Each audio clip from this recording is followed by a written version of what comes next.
우리 다 자리에서 일어나셔서 목도하심으로 하나님 앞에 귀한 예배를 올려드립니다.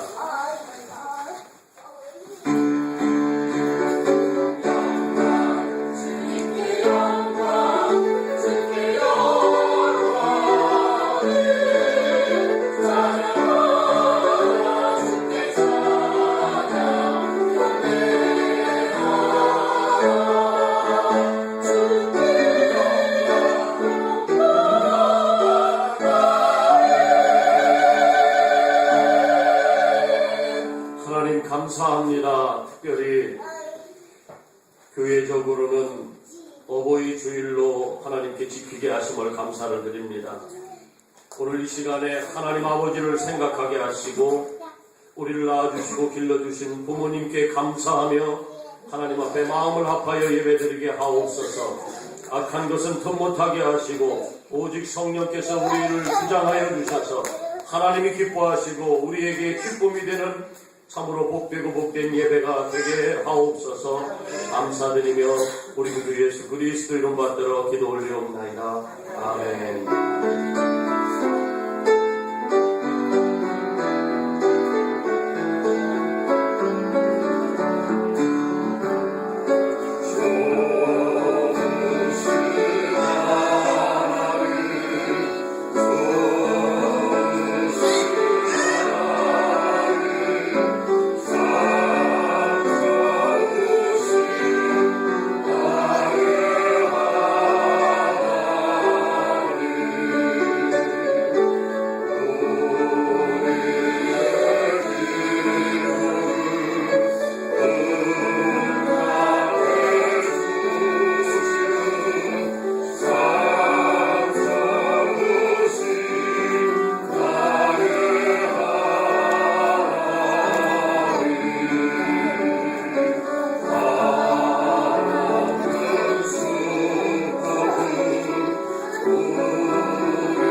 나는 전능하신 아버지 하나님 천지의 창조주를 믿습니다. 나는 그의 유일하신 아들 우리 주 예수 그리스도를 믿습니다. 그는 성령으로 잉태되어 동정녀 마리아에게서 나시고 본디오 빌라도에게 고난을 받아 십자가에 못 박혀 죽으시고 장사된 지 사흘 만에 죽은 자 가운데서 다시 살아나셨으며 하늘에 오르시어 전능하신 아버지 하나님 우편에 앉아 계시다가 거기로부터 살아있는 자와 죽은 자를 심판하러 오십니다. 나는 성령을 믿으며 거룩한 공교회와 성도의 교제와 죄를 용서받는 것과 몸의 부활과 영생을 믿습니다. 아멘. 하나님의 말씀을 잠언 17장 1절 말씀을 같이 보겠습니다. 잠언 17장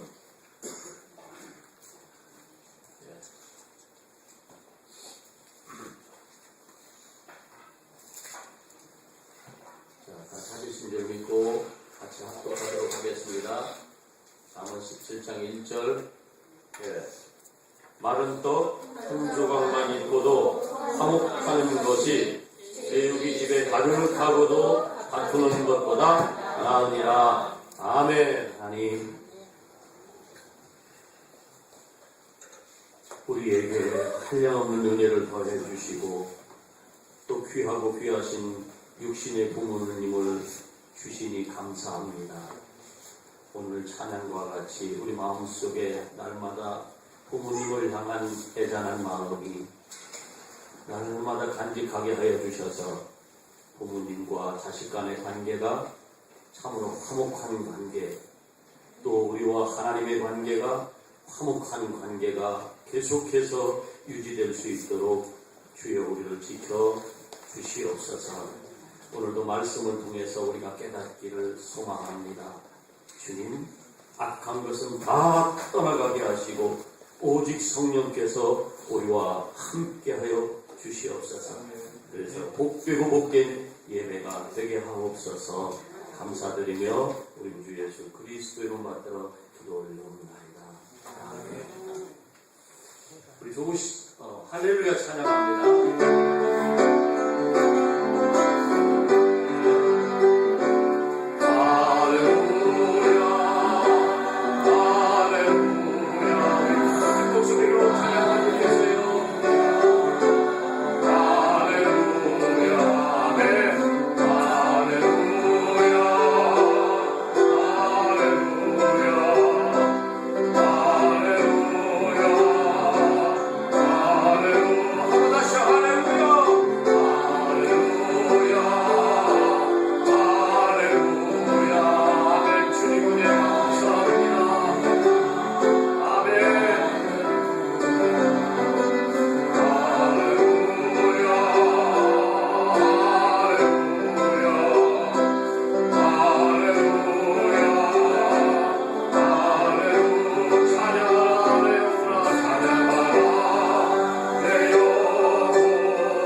감사와 영광의 박수 한번 올려드립니다.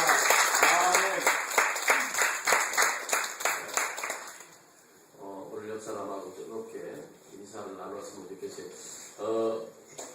제가 오늘 어디 갑니다, 외국에 갑니다, 어디 다니러 갑니다 하면서 저한테 연락 오는 분들이 몇 가정이나 돼요. 오늘 더 아멘 소리도 더 커야 되고, 여러분들 정신 바짝 차리셔서 하나님의 말씀으로 오늘도 이제 마지막에 화목한 가정을 이루는 여러분 되시기를 주님의 이름으로 먼저 축원을 드립니다. 인사 한번 했으면 좋겠어요. 사랑합니다. 네, 잘 오셨습니다. 축복합니다. 아멘, 아멘. 한 부부가 부부싸움을 하다 남편이 몹시 화가 났습니다. 화가 난 남편은 아내에게 소리를 질렀습니다. 나가버려! 아내도 화가 나서 벌떡 일어섰습니다. 그리고 나가라고 하면 못 나갈 줄 알아요? 그러면서 나가버렸습니다. 그런데 잠시 후에 아내가 다시 집으로 돌아왔습니다. 아직도 화가 풀리지 않은 남편은 왜 다시 돌아오느냐고 소리를 지릅니다. 그때 아내가 이렇게 대답합니다. 가장 소중한 것을 두고 갔어요. 그게 뭔데? 바로 당신이에요. 그때 남편은 그만 피식 웃고 말았습니다. 그 후에 남편은 부부싸움을 하다가도 우리가 부부싸움을 하면 뭐해? 이혼을 해도 당신이 위자료로 나를 청구할 텐데, 그러면서 여유있게 웃었다고 합니다. 몇 년이 지났는데도 너무 끔찍해서 말도 꺼내기 겁날 만큼 그러한 잊혀지지 않는 사실들 있습니다. 수많은 사건들이 많이 있는데 제 마음속에 이렇게 기억되는 그러한 사건입니다. 어느 유학에서 박사 학위까지 받아온 청년이 한의사하는 자기 아버지를 집에 있는 채로 집에다가 불을 질러서 그 부모님을 다 죽였던 사건. 나중에 그 그에게 진술할 때 왜 이런 짓을 했느냐 하니까 아버지가 재산을 빨리 물려주지 않아서 그랬다고 하면서 자기 부모님을 불에 태워서 죽이는 그러한 끔찍한 사건, 여러분도 기억하시는 분도 계실 겁니다. 여러분, 우리는 얼마나 돈을 목적으로 사는지 몰라요. 어떤 사람은요, 되게 나는 돈 벌 거야 하면서 오로지 돈한테 목적을 두고 그렇게 내 전부를 다 바치는 사람들이 있습니다. 그리고 목표를 세울 때 돈에 대한 목표를 세우는 경우가 참 많습니다. 그런데 여러분, 가만히 깊이 한번 생각해 보시기를 바랍니다. 정말 똑똑한 사람은 그렇게 살지 않습니다. 여러분, 돈이 행복을 가져다 줄 것 같지만 그렇지 않습니다. 오히려 돈이 사람을 타락하게 만든다는 것 여러분 알고 계십니까? 많은 돈을 가진 사람들이 오히려 타락합니다. 방탕에 빠집니다. 두 아들이 있는데 둘째 아들이 아버지 내게 재산을 빨리 상속해 주세요 해가지고 그걸 상속해 주니까 돈이 있으니까 나가서 뭐예요? 화랑방탕하게 나쁜 짓 다 거짓에서 돈이 있으면요 타락하기 아주 쉽습니다. 더군다나 오늘 우리들의 이 세대는요 돈이 있으면요 얼마나 무엇이든지 할 수 있는 돈이요 힘이 있습니다. 돈이요 재미있습니다. 그래서 돈이 있으면요 타락하기 가장 좋습니다. 돈 있으면 안 되는 거 있습니까? 거의 없습니다. 1억 줘서 안 되면요 2억 주면 됩니다. 2억 줘서 안 되면요 10억 주면 됩니다. 10억 줘도 안 되면요 100억 주면은요 됩니다. 돈이 하나님만큼까지는 아니더라도 세상 사람들에게는 돈이 하나님보다도 훨씬 더 힘이 세다. 요즘에 지금도 여전히 문선명 씨가 살아있는데 그 자녀들한테 지금 통일과 지금 아마 분리될 거다 이런 말들이 있고 그 형제들끼리 지금 싸움이 있지 않습니까? 알력 같은 게 내가 큰 자리 차지하겠다 그겁니다. 어마어마한 부를 가지고 있는 그들이 뭐가 부족해서 싸웁니까? 여러분들도 잘 알고 계시는 아주 대한민국의 아주 큰 목사님. 그 목사님께서도 뭐가 부족해서 그 자식들이요 서로 고발하고 고소하고 말이죠. 왜 그래야 됩니까? 이게 어디서 나온 겁니까? 아마 그분이 돈이 없었다면 아마 그런 서로 그렇게 싸우지 않았을 겁니다. 오히려 더 목사님 아들로서 더 화목하게 우애 있게 그렇게 지났을 겁니다. 근데 너무 많은 재산을 가지고 있으니까 그걸 서로 차지하겠다고 싸우는 것 아닙니까?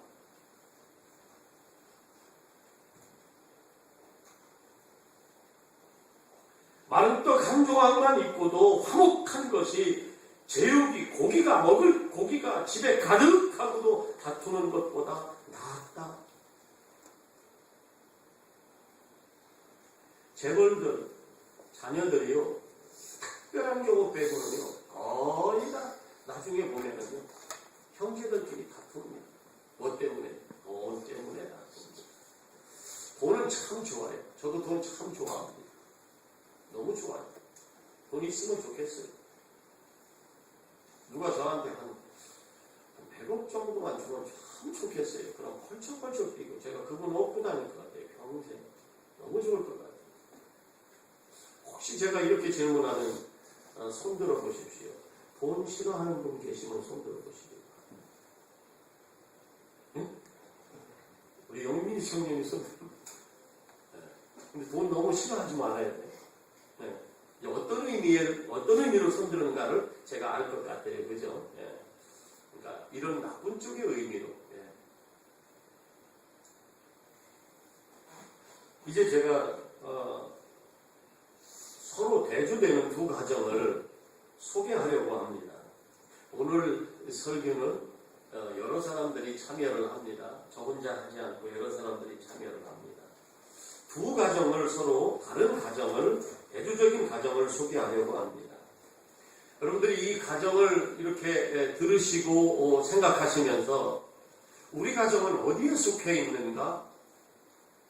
한번 곰곰이 생각해 보시고 오늘 말씀과 같이 오늘 우리는 비록 떡 한 조각밖에 없지만 화목한 가정을 이루는 가정이다. 또 그렇지 않으면 이런 가정으로 우리가 세워가겠다 하는 결단을 하는 참으로 복된 시간 되시기를 바랍니다. 우리 청년들이 이 두 가정을 이렇게 이야기시고 낭독을 해주실 겁니다. 여러분 잘 들으시고 깊은 생각을 하시기를 바랍니다.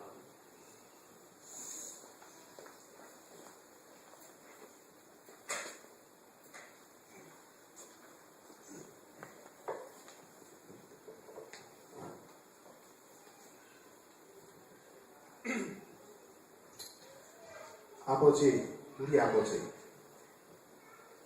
90을 넘긴 아버지를 지게에 태워 금강산 유람을 다녀온 아들. 혼자서 오르기도 힘들다는 금강산을 아버지를 모시고 그것도 지게에 태워 관광을 다녀온 이구익 씨. 이 씨는 아버지를 지게에 모시고 금강산을 오르는 사진이 한 언론사의 독자 표고란에 오르면서 인터넷상에서 유명해졌다. 초등학교에 다니는 두 아이를 둔 평범한 가장이라고 본인을 소개한 이 씨를 인천에서 23일 만났다.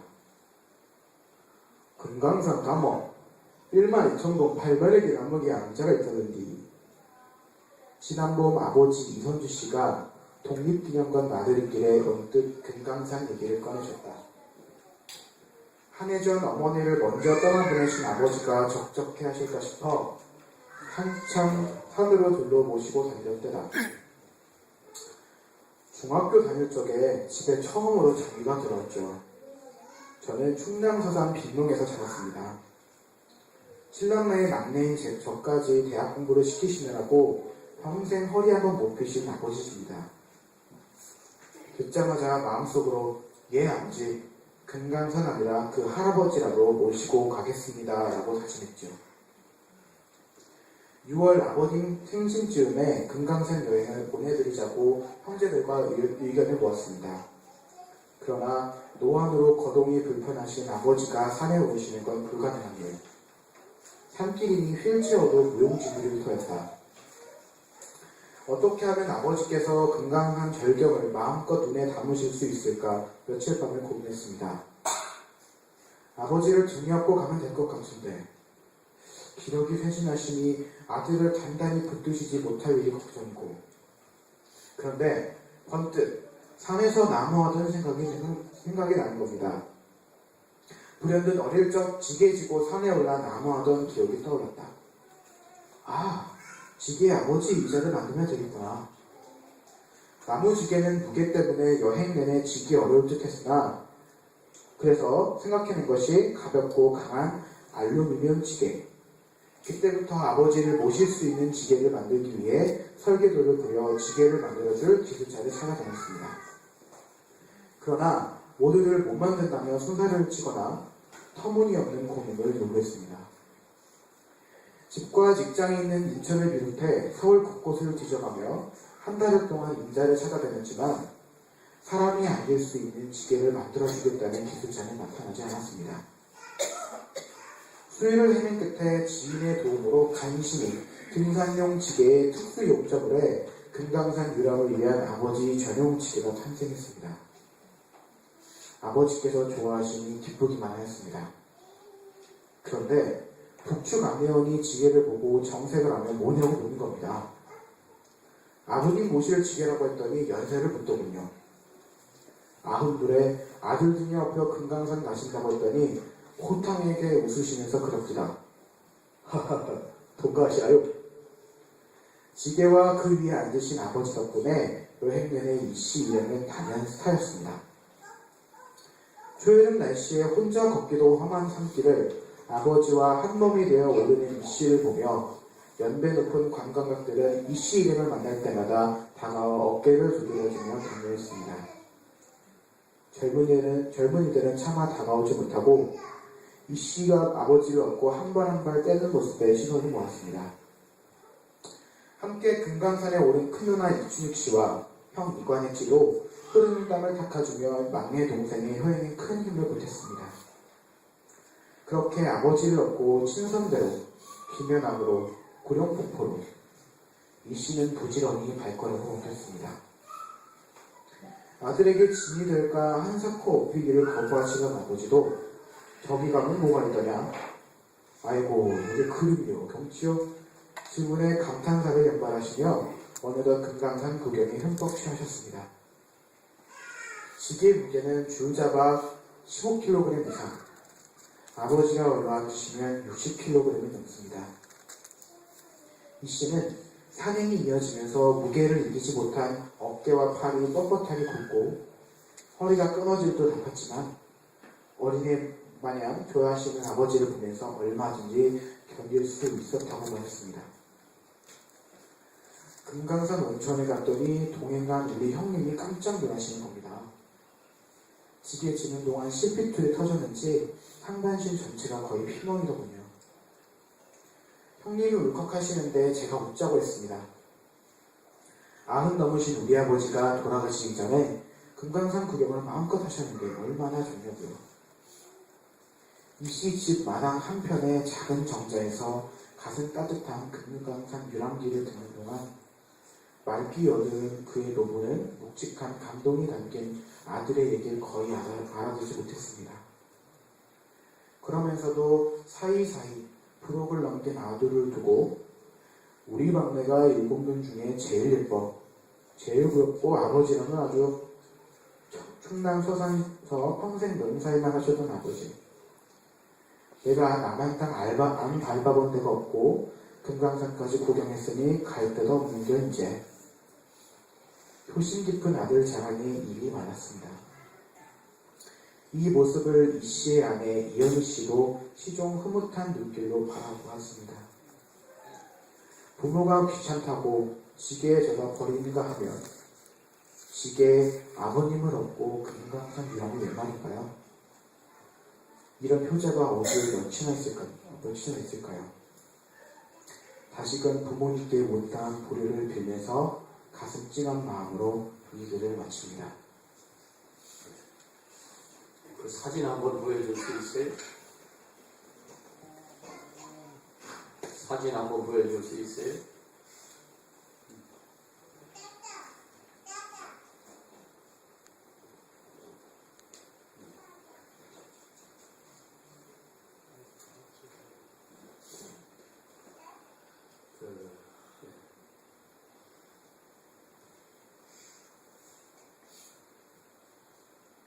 얼마나 화목한 가정입니까?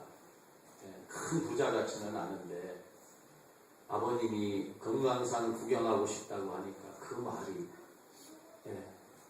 그 말 한마디에 지나가는 말 한마디를 그냥 흘리지 않고 저렇게 연구하다가 어떻게 하면은 90이 넘으신 노인을 어떻게 하면은 보입니까 혹시? 지게 지고 금강산 아버지 지게에다 지고 보이세요? 참 대단하죠, 그죠? 저런 가정 이게 오늘 성경 잠언서에서 얘기하는 화목한 가정 아니겠습니까? 이런 가정 되시기를 바랍니다. 또 그런가 하면 또 이런 가정도 있습니다. 나와서 했어요. 앞에서는 되겠습니까?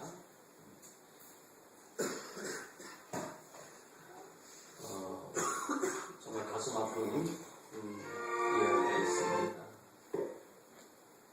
작게 해줬대요, 음악을. 아버지 장례식에 오지 않은 자식들. 많은 분의 부흥을 듣고 장례식에 다녀왔습니다. 분명 5남매라고 했었는데 2명만 보이고 나머지 셋은 보이지 않았습니다. 큰아들과 셋째, 넷째 아들은 어디를 간 것일까? 유족이 많지 않아 장례식장은 마치 썰물새의 바다처럼 썰렁했습니다. 고인은 5남매를 두셨습니다. 아들 넷에 딸 하나. 그런데 두 자녀만 아버지 장례식에 참석한 것이니 반도 참석하지 않은 것입니다. 이런 집안은 분명 남에게 말못할 사정이 있습니다. 가까운 곳에 살면서 그분들을 살뜰하게 챙기던 이웃에게 살금하게 물었습니다. 재산 때문이지. 고인은 올해 90세이셨는데 한때는 큰 회사를 운영하던 사장님이셨습니다.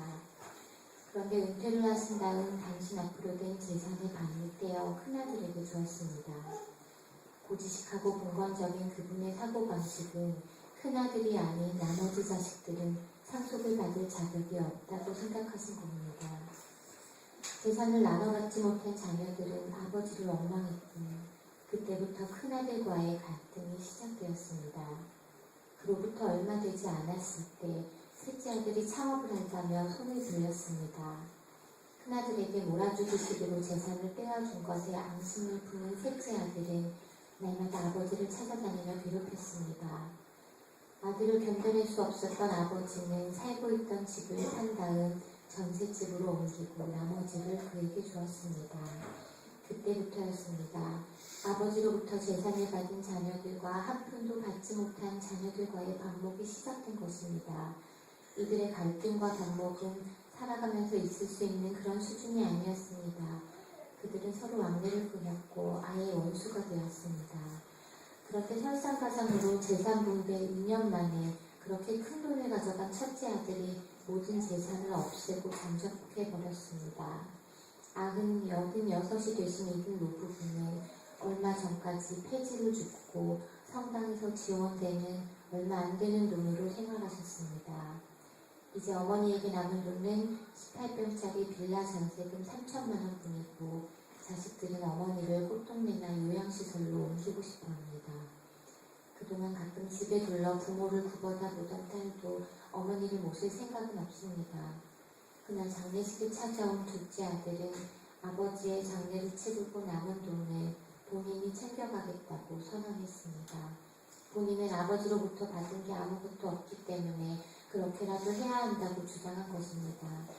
아버지의 장례를 치르기 위해 온 것이 아니라 부조금을 챙겨가기 위해 왔던 게 아닌가 싶습니다. 치매기까지 있는 어머니는 남편의 장례식장에 빨간 정장 마이를 입고 나타나서 영감님이 왜 안 보이냐고 물어 우리를 가슴 아프게 했습니다.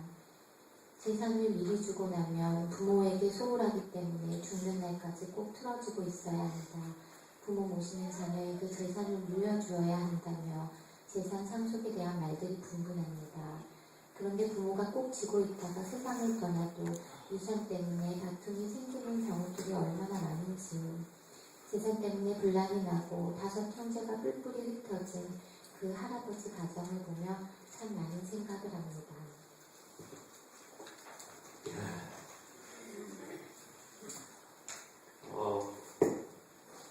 여러분 많은 생각이 들죠. 우리는 어디에 속하는가? 우리 가정은 어디에 속할까? 아니면 중간쯤 속할까? 싸우고 있는 가정인가? 아니면 정말 화목한 가정인가? 부모님을 지게 지고 금강산을 갈 만큼 정말 부모와 자식 간의 관계, 그리고 또 형제들 간의 관계가 정말 화목한 관계인가? 아니면 부모님이 나한테 뭐 해줬냐고 장례식장까지 와서 그 부조금을 챙겨가는 그러한 서로 형제들끼리 분란이 있는 이러한 가정입니다.